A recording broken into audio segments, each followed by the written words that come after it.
లోక్సభలో ప్రస్తుతం ప్రధాని మోదీ ప్రసంగిస్తున్నారు. లైవ్ చూద్దాం. उन प्रेरक पलों को इतिहास की महत्वपूर्ण घड़ी को स्मरण करते हुए आगे बढ़ने का ये अवसर है. हम सब इस ऐतिहासिक भवन से विदा ले रहे हैं. आजादी के पहले ये सदन इंपीरियल लेजिस्लेटिव काउंसिल का स्थान हुआ करता था. आजादी के बाद ये संसद भवन के रूप में उसको पहचान मिली. ये सही है, इस इमारत के निर्माण करने का निर्णय विदेशी शासकों का था, लेकिन ये बात हम न कभी भूल सकते हैं और हम गर्व से कह सकते हैं कि इस भवन के निर्माण में पसीना मेरे देशवासियों का लगा था, परिश्रम मेरे देशवासियों का लगा था और पैसे भी मेरे देश के लोगों के.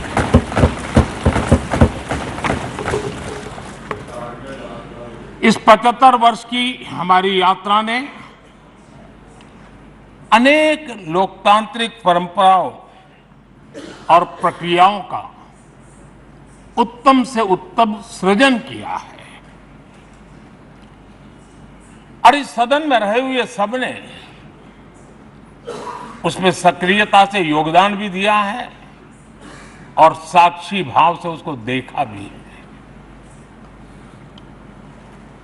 हम भले नए भवन में जाएंगे, लेकिन पुराना भवन भी, ये भवन भी आने वाली पीढ़ियों को हमेशा हमेशा प्रेरणा देता रहेगा.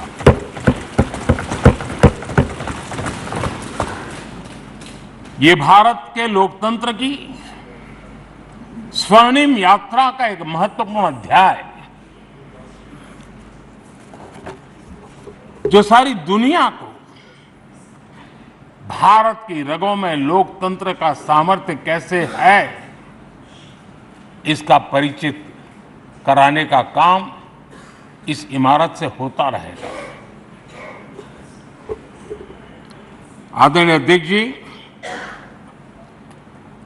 अमृतकाल की प्रथम प्रभा का प्रकाश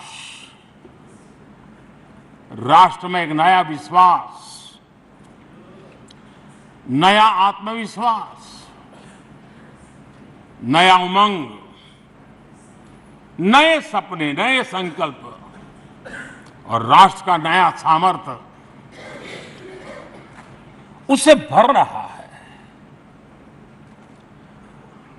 चारों तरफ आज भारतवासियों की उपलब्धि की चर्चा हो रही है और गौरव के साथ हो रही है.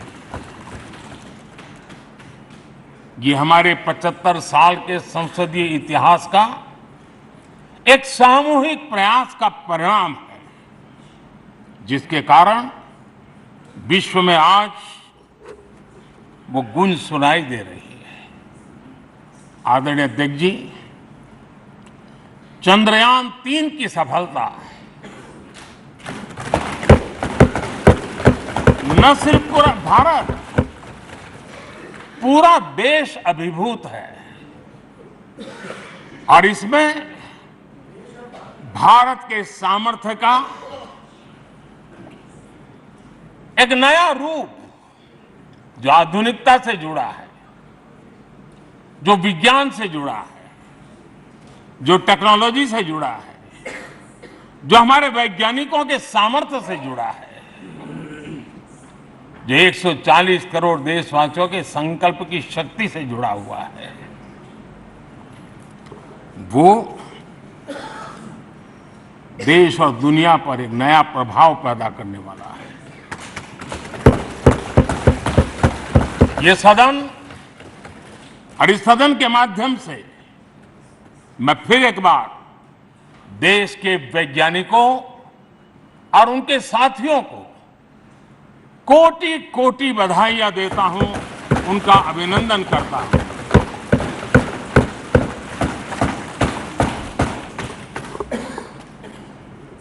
आदरणीय अध्यक्ष जी,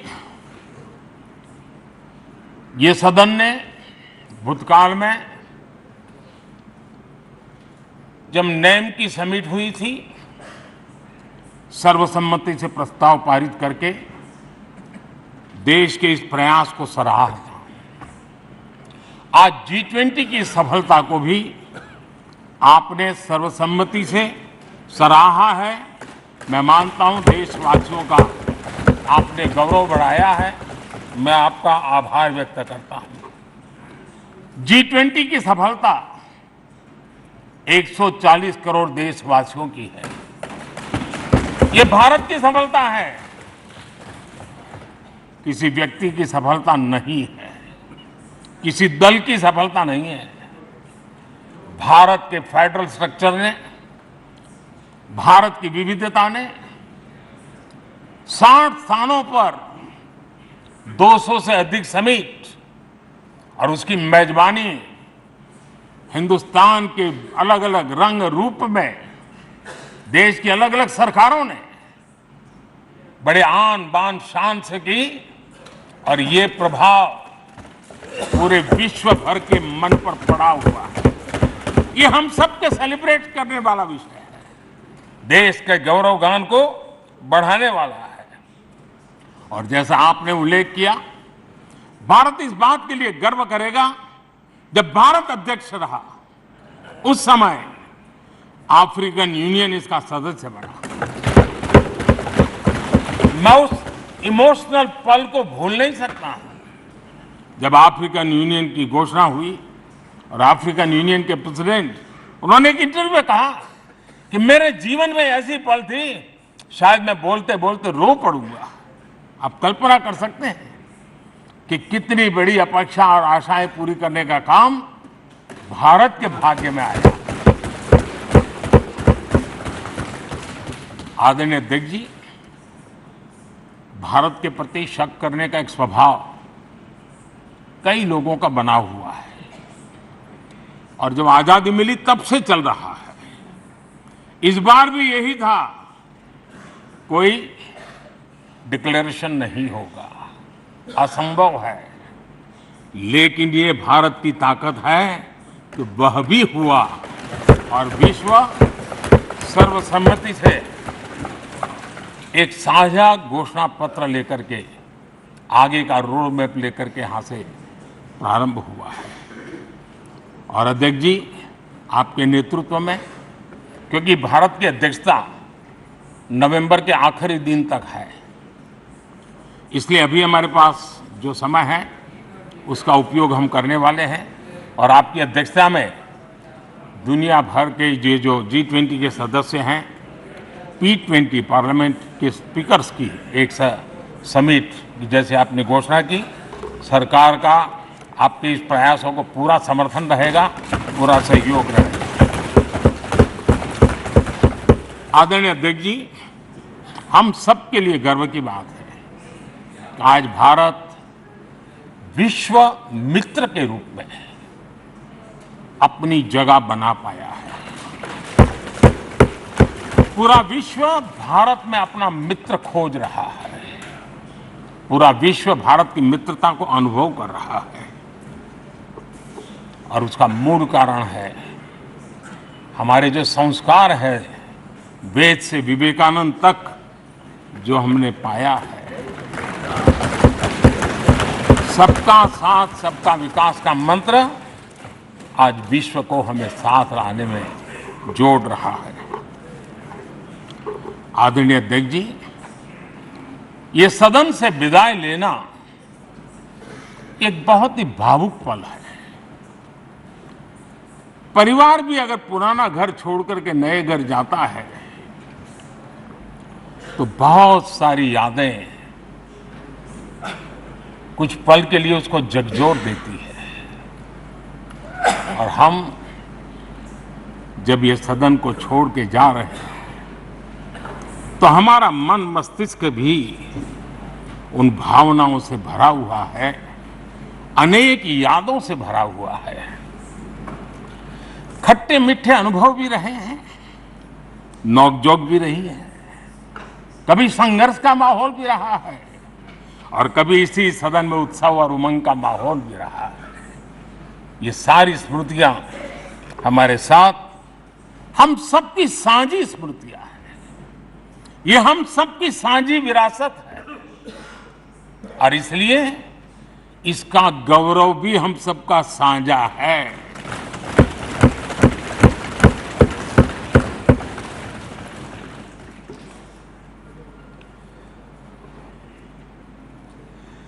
आजाद भारत के नवनिर्माण से जुड़ी हुई अनेक घटनाएं इन 75 वर्ष में यही सदन में आकार लेती हुई हमने देखी है।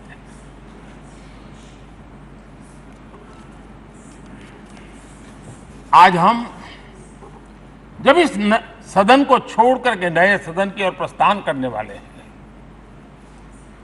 तब भारत के सामान्य मानवी की भावनाओं को जहां जो आदर मिला है, सम्मान मिला है, उसकी अभिव्यक्ति का भी यह अवसर है। और इसलिए आदरणीय अध्यक्ष जी, मैं पहली बार जब संसद का सदस्य बना और पहली बार एक सांसद के रूप में इस भवन में मैंने प्रवेश किया, तो सहज रूप से मैंने इस संसद भवन के दौर पक्ति पर अपना शीश झुका करके इस लोकतंत्र के मंदिर को श्रद्धा भाव से नमन करते हुए मैंने पैर रखा था। वो पल मेरे लिए भावनाओं से भरी हुई थी,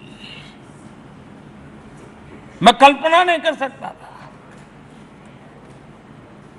लेकिन भारत के लोकतंत्र की ताकत है,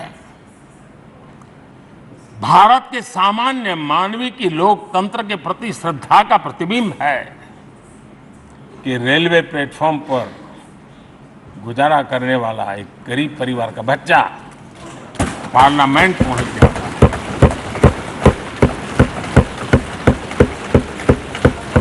मैंने कभी कल्पना तक नहीं की थी कि देश मुझे इतना सम्मान देगा, इतना आशीर्वाद देगा, इतना प्यार देगा। सोचा नहीं था अध्यक्ष जी।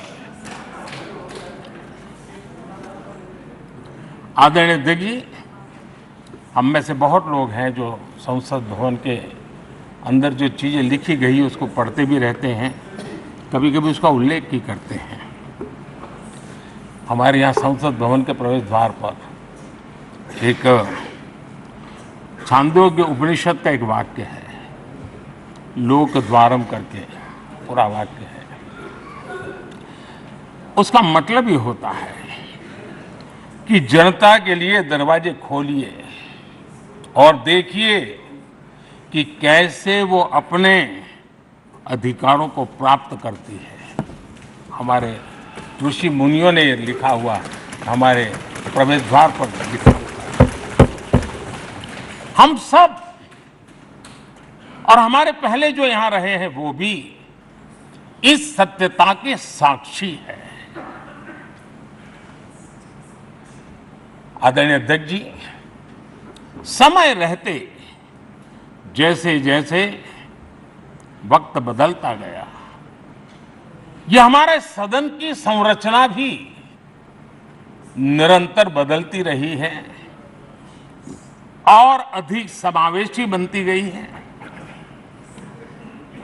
समाज के हर वर्ग का प्रतिनिधि विविधताओं से भरा हुआ इस सदन में नजर आता है अनेक भाषाएं हैं, अनेक बोलियां हैं, अनेक पहरवेश हैं, अनेक खान-पान है।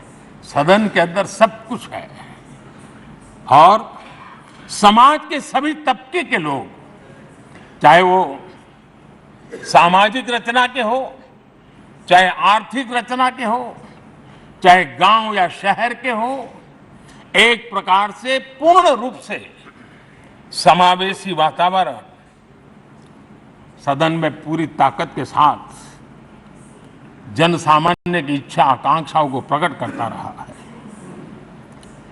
दलित हो, पीड़ित हो, आदिवासी हो, पिछड़े हो, महिलाएं हो, हर एक का धीरे धीरे धीरे योगदान बढ़ता चला गया है।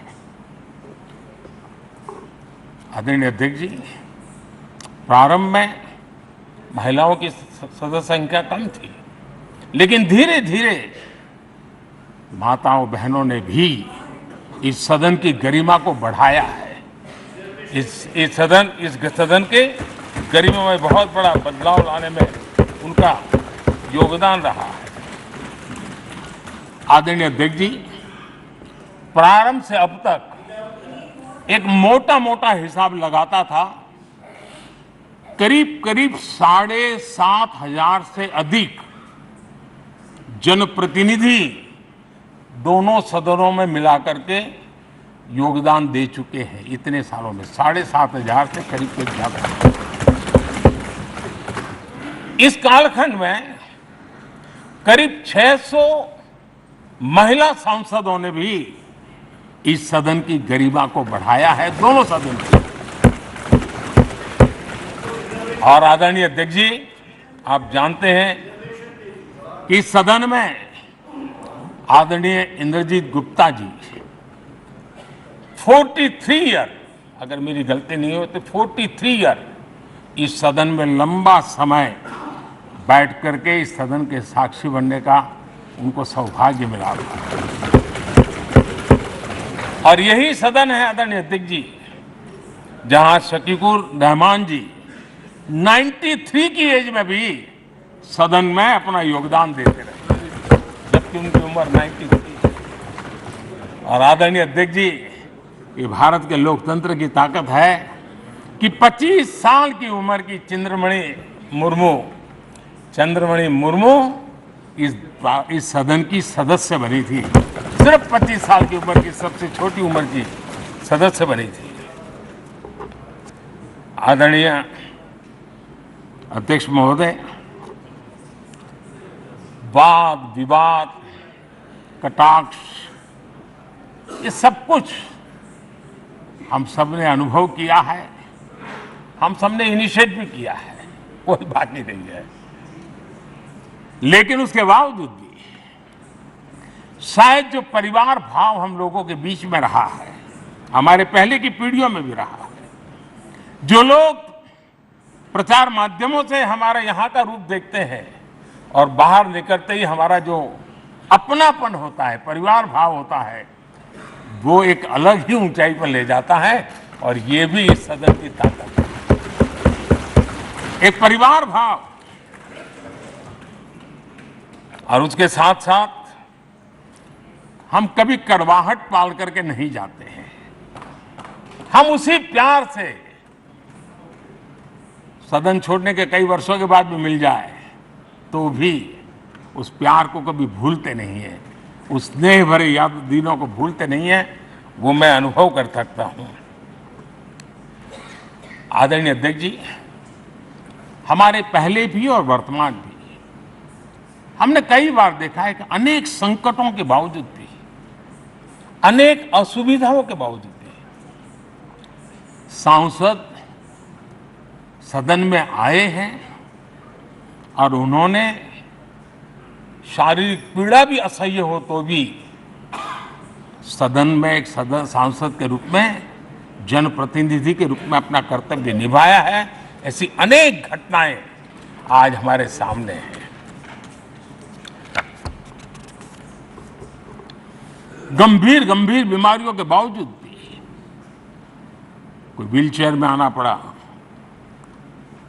किसी को डॉक्टरों को बाहर खड़े रख करके अंदर आना पड़ता, लेकिन सभी सांसदों ने कभी न कभी इस प्रकार से अपनी भूमिका निभाई। कोरोना काल हमारे सामने उदाहरण है। हर परिवार में रहता था कहीं बाहर जाए तो मौत को बुलावा न दे दे, उसके बावजूद भी हमारे माननीय सांसद दोनों सदन में कोरोना काल के इस संकट की घड़ी में भी सदन में आए, अपना कर्तव्य निभाया। हमने राष्ट्र का काम रुकने नहीं दिया। आवश्यकता पड़ी, डिस्टेंस रखना भी था और बार बार टेस्टिंग भी करना पड़ता था। सदन में आते थे लेकिन मास्क पहनना पड़ता था। बैठने की रचना भी अलग अलग की, समय भी बदले गए। हर चीज के साथ राष्ट्र का काम रुकना नहीं चाहिए, इस भाव से सभी सदस्यों ने इस सदन को अपने कर्तव्य का महत्वपूर्ण अंग माना, संसद को चलाए रखा। और मैंने देखा है कि इस सदन से इतना लगाव लोगों का रहता है कि पहले कभी हम देखते थे कोई 30 साल पहले सांसद रहा होगा, कोई 35 साल पहले रहा होगा, लेकिन वो सेंट्रल हॉल तो जरूर आएगा। जैसे मंदिर जाने की आदत होती है वैसे उनको सदन में आने की आदत है। इस जगह का लगाव बन जाता है, एक आत्मीय भाव से जुड़ाव हो जाता है। और ऐसे बहुत से पुराने लोग हैं जो आते जाते हुए मन करता है जरा चलो एक चक्कर काट ले। आज उनका जनप्रतिनिधि के नाते दायित्व तो नहीं है, लेकिन भूमि के प्रति उनका लगाव हो जाता है। ये सामर्थ्य होता है इस सदन का। आदरणीय अध्यक्ष महोदय, आजादी के बाद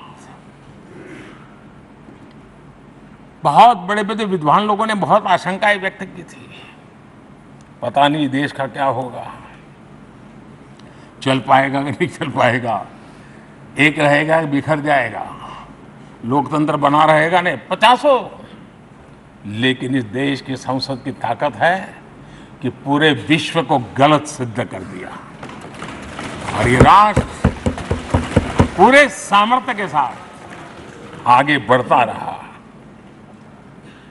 और इस विश्वास से कि हम भले आशंकाएं होंगी, घने काले बादल होंगे, लेकिन सफलता प्राप्त करते रहेंगे। और ये हम सब लोगों ने, हमारी पुरानी पीढ़ियों ने मिलकर के इस काम को करके दिखाया है। इसका गौरवगान करने का ये अवसर है।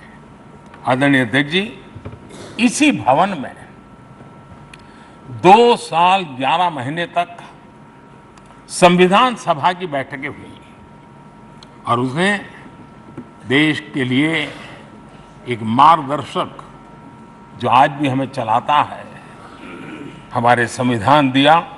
और 26 नवंबर 1949 को जो संविधान हमें मिला वो 26 जनवरी 1950 को लागू हुआ। इन 75 वर्षों में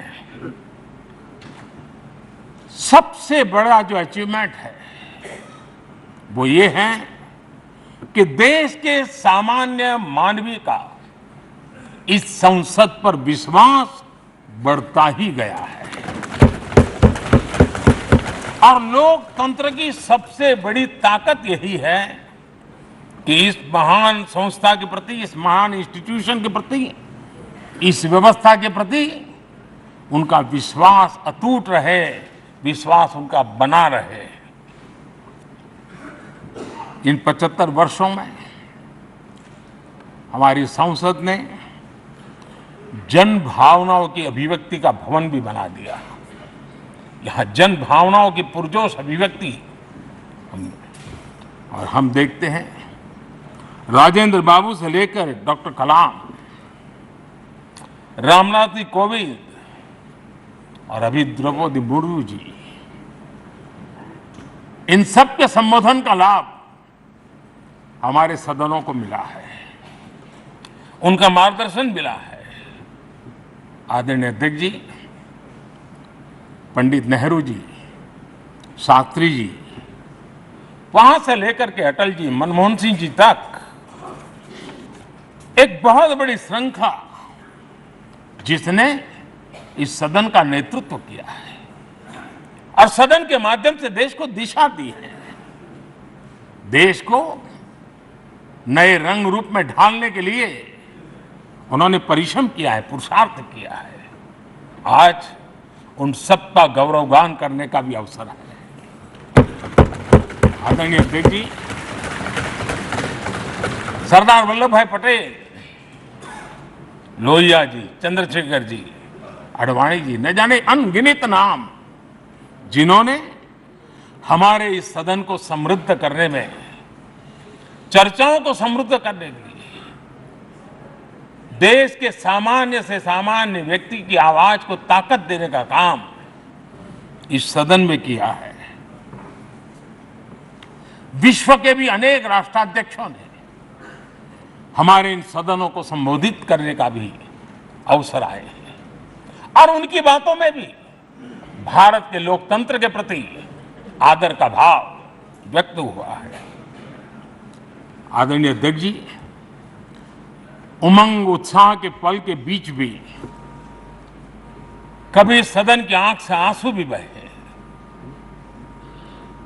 यह सदन दर्द से भर गया जब देश को 3 अपने प्रधानमंत्री उनको अपने कार्यकाल में ही खोने की नौबत आई, नेहरू जी, शास्त्री जी और इंदिरा जी। तब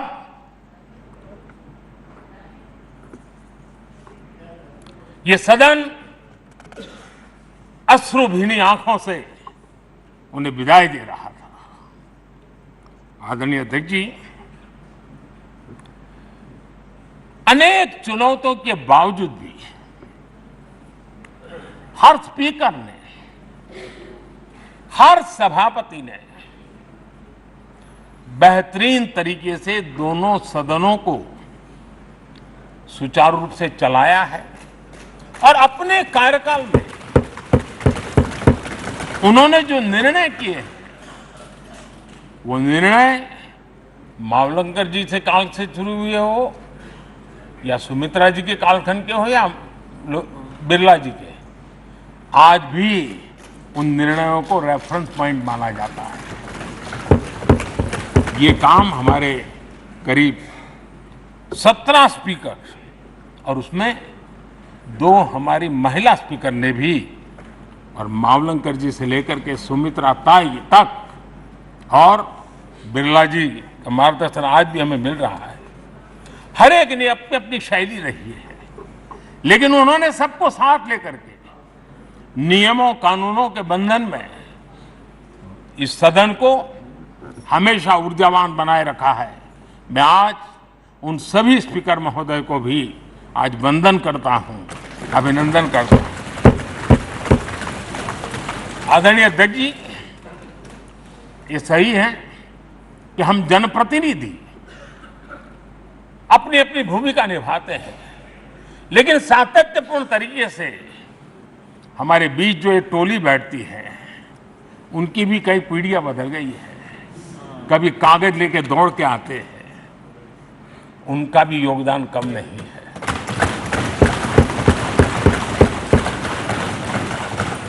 हमें कागज पत्र पहुंचाने के लिए दौड़ते हैं, सदन में कोई गलती ना हो जाए, उसके निर्णय में कोई गलत ना हो जाए, उसके लिए वो चौकन्ने रहते हैं। जो काम इनके द्वारा हुआ है उसने भी सदन के क्वालिटी ऑफ गवर्नेंस में तेजी लाने में बहुत बड़ी मदद की है। मैं उन सभी साथियों का और इनके पूर्व में जो रहे हैं उनका भी हृदय से अभिनंदन करता हूं। इतना ही नहीं, सदन मतलब ये खंड ही नहीं है, इस पूरे परिसर में अनेक लोगों ने, किसी ने हमें चाय पिलाई होगी, किसी ने पानी पिलाया होगा, किसी ने रात रात चली हुई सदन को किसी को भूखा पेट रहने नहीं दिया होगा। कई प्रकार की सेवाएं की होगी। किसी ने माली ने इसके बाहर के एनवायरनमेंट को संभाला होगा, किसी ने इसकी सफाई की होगी। न जाने कितने ही अनगिनत लोग होंगे जिन्होंने हम सब अच्छे ढंग से काम कर सके और यहां जो काम हो वो काम देश को आगे बढ़ाने के लिए अधिक से अधिक तेजी से हो, उसके लिए जो माहौल बनाना, व्यवस्था बनाना, उसके लिए जिसने योगदान दिया है, मेरी तरफ से भी और इस सदन की तरफ से भी मैं उनका विशेष रूप से नमन करता हूं।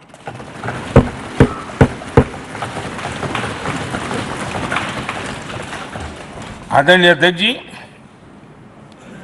लोकतंत्र का ये सदन, आतंकी हमला हुआ, पूरे विश्व में यह आतंकी हमला एक इमारत पर नहीं था, ये मदर ऑफ डेमोक्रेसी एक प्रकार से हमारी जीवात्मा पर यह हमला था। ये देश उस घटना को कभी भूल नहीं सकता है, लेकिन आतंकियों से लड़ते लड़ते सदन को बचाने के लिए और हर सदस्य को बचाने के लिए जिन्होंने अपने सीने पर गोलियां झेली, आज मैं उनको भी नमन करता हूं। हमारे बीच नहीं है, लेकिन उन्होंने बहुत बड़ी रक्षा की है। आदरणीय अध्यक्ष जी, जब आज हम इस सदन को छोड़ रहे हैं, तब मैं उन पत्रकार मित्रों को भी याद करना चाहता हूं जिन्होंने जीवन में, कुछ लोग तो ऐसे हैं जिन्होंने पूरा जीवन अपने कार्यकाल में संसद के काम को ही उन्होंने रिपोर्ट किया है।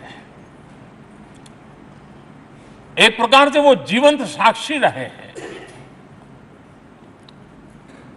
उन्होंने यहां की पल पल की जानकारी देश तक पहुंचाई, और तब तो ये सारा टेक्नोलॉजी अवेलेबल नहीं थी। तब वही लोग थे जो यहां की बात पहुंचाते थे, और उनका सामर्थ्य था वो अंदर की भी पहुंचाते थे और अंदर के अंदर की भी पहुंचाते थे।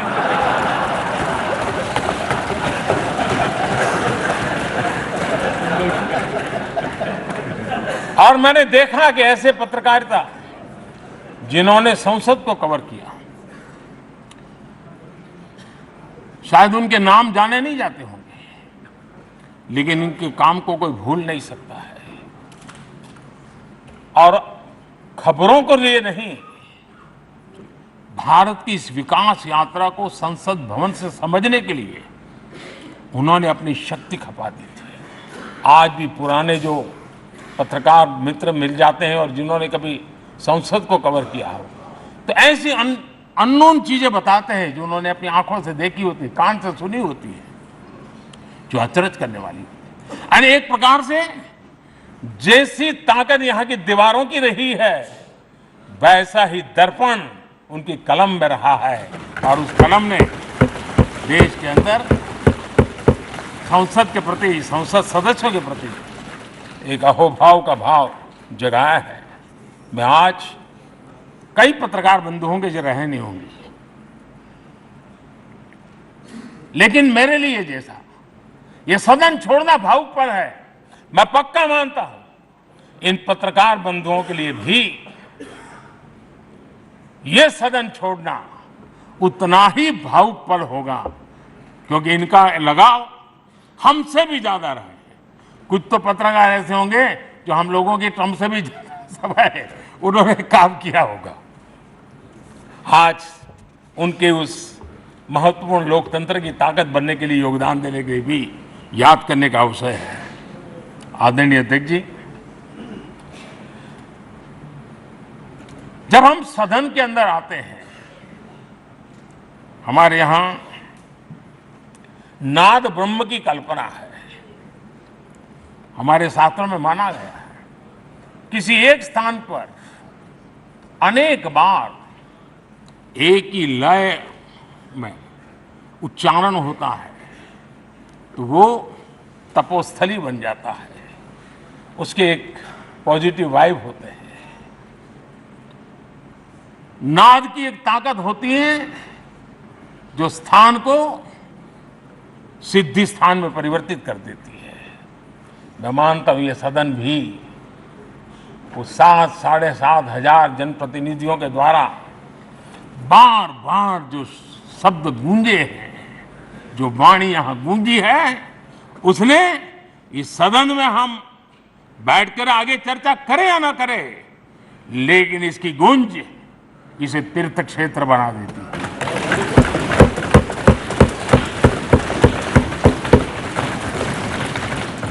एक जागृत जगह बन जाती है और लोकतंत्र की प्रति श्रद्धा रखने वाला व्यक्ति आज से 50 साल के बाद भी जब यहां देखने के लिए भी आएगा तो उसे उस गूंज की अनुभूति होगी कि कभी भारत की आत्मा की आवाज यहां पर गूंजती थी।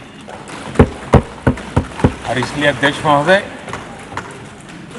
ये वो सदन है जहां कभी भगत सिंह, बटुकेश्वर दत्त, उन्होंने अपनी वीरता सामर्थ्य से अंग्रेज सल्तनत को जगा दिया था बम का धमाका करके।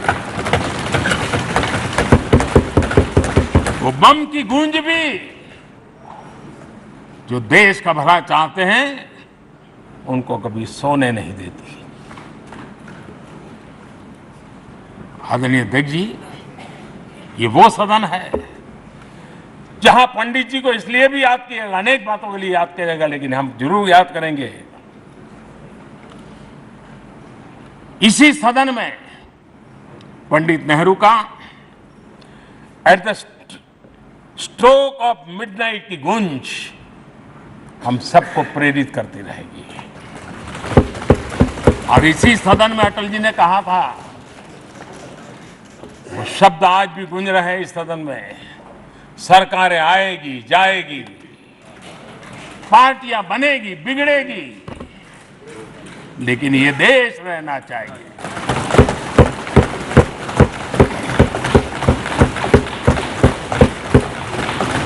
आदरणीय अध्यक्ष जी, पंडित नेहरू की जो प्रारंभिक मंत्री परिषद थी, बाबा साहब आम्बेडकर जी एक मंत्री के रूप में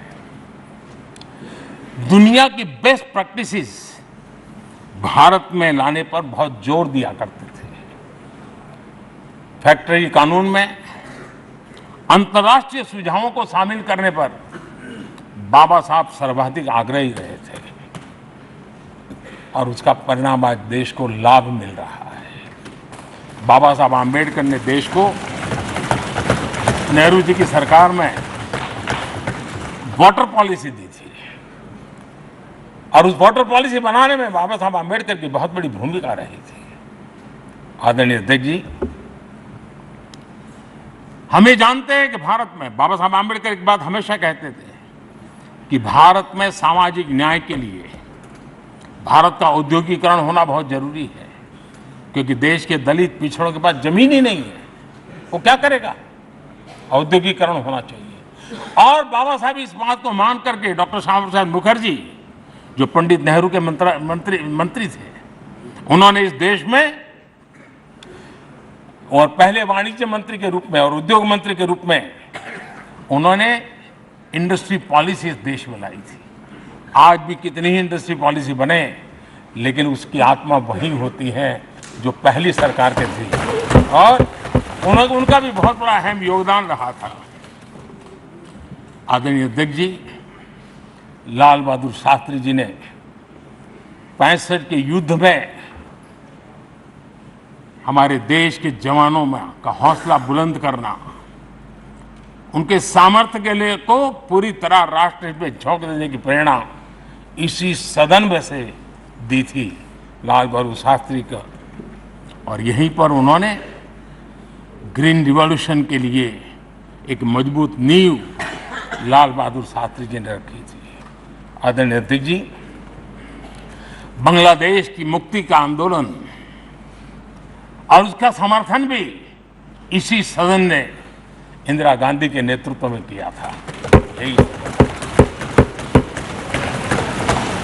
इसी सदन ने इमरजेंसी में लोकतंत्र पर होता हुआ हमला भी देखा था और इसी सदन ने भारत के लोगों की ताकत को एहसास कराते हुए मजबूत लोकतंत्र की वापसी भी इसी सदन ने देखी थी।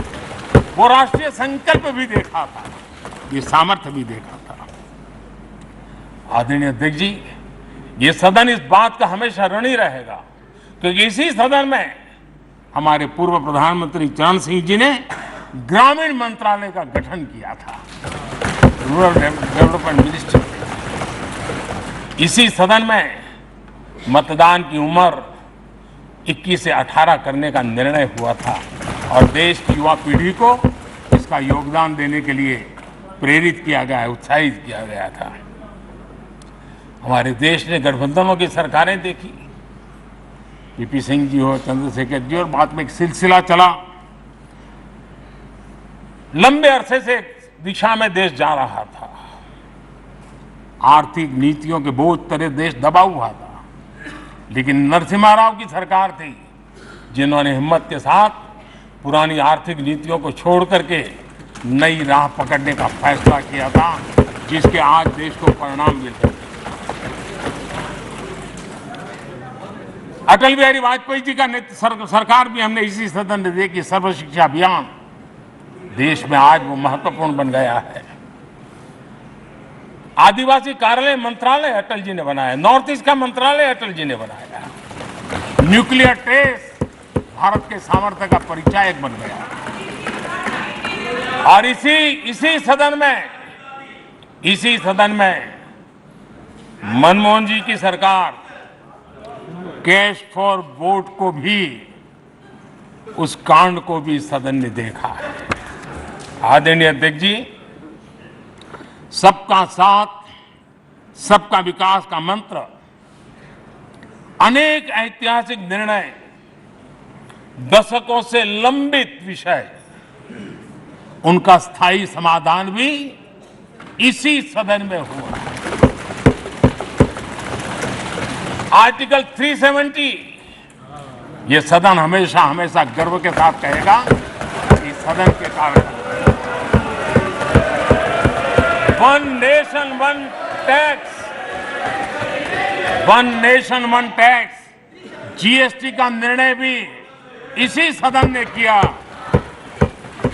One rank one pension, OROP, ये भी इसी सदन ने देखा। गरीबों के लिए 10% आरक्षण कोई विवाद के बिना पहली बार इस देश में करने में सफल लगे। आदरणीय अध्यक्ष जी, भारत के लोकतंत्र में तमाम उतार चढ़ाव हमने देखे हैं और ये सदन लोकतंत्र की ताकत है, लोकतंत्र की ताकत की साक्षी है, जन विश्वास का एक केंद्र बिंदु रहा है। इस सदन की विशेषता देखिए और दुनिया के लोगों का आज भी ऐतराज होता है, ये सदन है जिसमें कभी 4 सांसद वाली पार्टी सत्ता में होती थी और 100 सदस्य वाली पार्टी विपक्ष में बैठती थी। ये भी सामर्थ्य इस सदन के लोकतंत्र की ताकत का परिचय कराता है और यही सदन है जिसमें एक वोट से अटल जी की सरकार गई थी और लोकतंत्र की गरिमा को बढ़ाया था। ये भी इसी सदन में हुआ। आज अनेक छोटी छोटी रीजनल पार्टियों का प्रतिनिधित्व हमारे देश की विविधता को, हमारे देश के एस्पिरेशंस का एक प्रकार से वो आकर्षक केंद्र बिंदु बना है। आदरणीय अध्यक्ष जी, इस देश में 2 प्रधानमंत्री ऐसे रहे, मोरारजी भाई, वीपी सिंह। एक प्रकार से कांग्रेस में जीवन खपाया था, लेकिन एंटी कांग्रेस गवर्नमेंट का नेतृत्व कर रहे थे, ये भी इसकी विशेषता थी। और हमारे नरसिम्हा राव जी, वो तो बिस्तरा गोल करके घर जाने की तैयारी कर रहे थे, निवृत्ति की घोषणा कर चुके थे, लेकिन यही लोकतंत्र की ताकत देखिए, सदन की ताकत देखिए, वो प्रधानमंत्री के रूप में 5 साल हमारी सेवा कर रहे।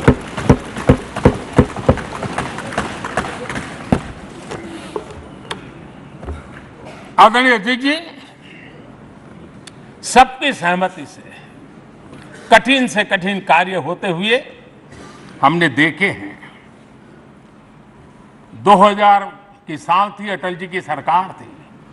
इसी सदन ने 3 राज्यों का गठन सर्व स्वीकृति से किया और बड़े उमंग उत्साह से किया।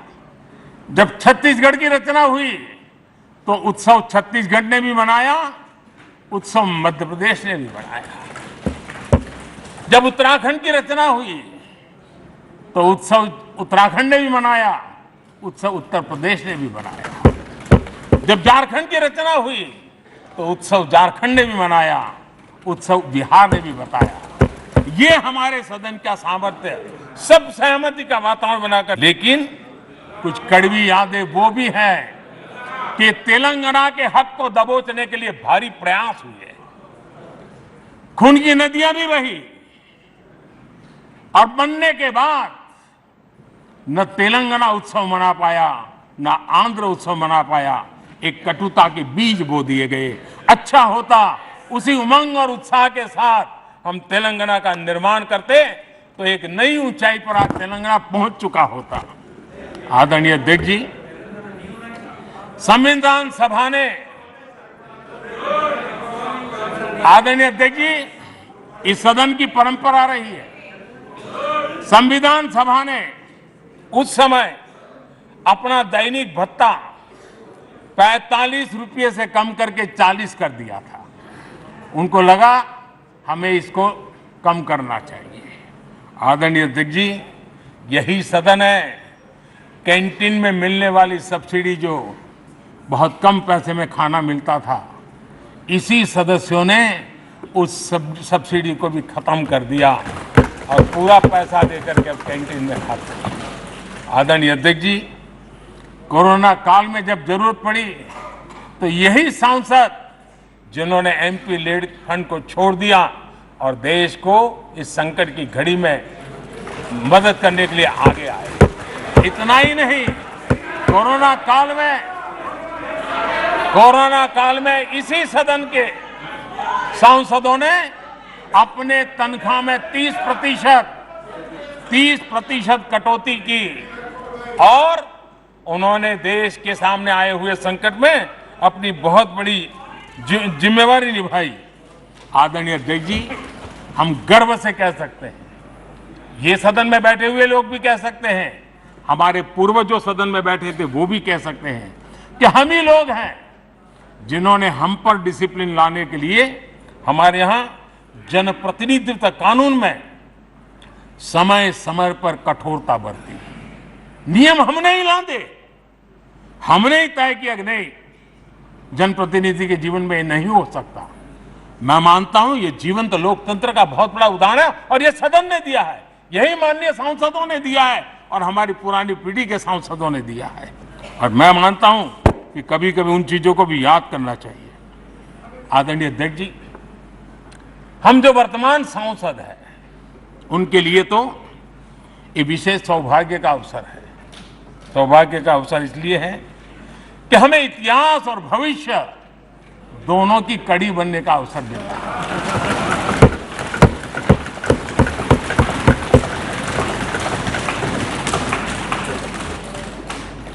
कल और आज से जुड़ने का हमें अवसर मिल रहा है और आने वाली कल निर्माण करने का एक नया विश्वास, नया उमंग, नए उत्साह के साथ हम यहां से विदाई लेने वाले हैं। आदरणीय अध्यक्ष महोदय, आज का दिवस सिर्फ और सिर्फ इस सदन के सभी 7,500 जनप्रतिनिधि रह चुके हैं उनके गौरवगान का पल है। इन दीवारों से हमने जो प्रेरणा पाई है, जो नया विश्वास पाया है, उसको लेकर जाने का है। बहुत सी बातें ऐसी थी जो सदन में हर किसी की ताली की हकदार थी, लेकिन शायद राजनीति उसमें भी आड़े आ रही है। नेहरू जी के योगदान का गौरवगान अगर इस सदन में होता है, कौन सदस्य होगा जिसको ताली बजाने का मन न कर जाए। लेकिन उसके बावजूद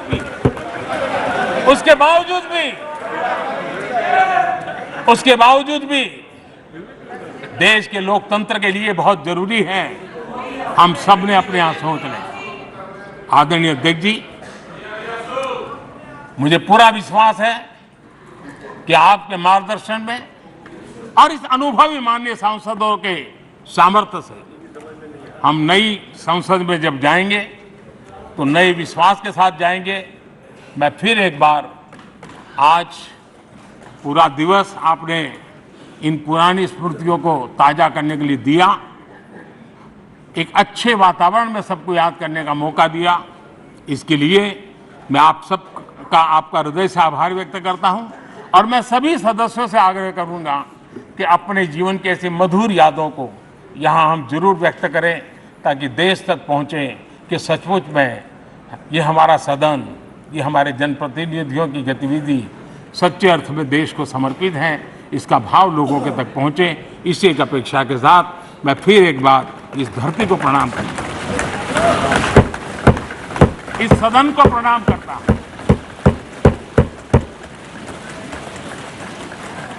भारत के मंदिरों से बनी हुई हर एक दीवार के हर एक ईंटे को प्रणाम करता हूं और पिछले 75 साल में भारत के लोकतंत्र को नया सामर्थ्य शक्ति देने वाले हर गुंज को, उस नाद ब्रह्म को नमन करते हुए मेरी वाणी को विराम कर देता हूं। बहुत बहुत धन्यवाद।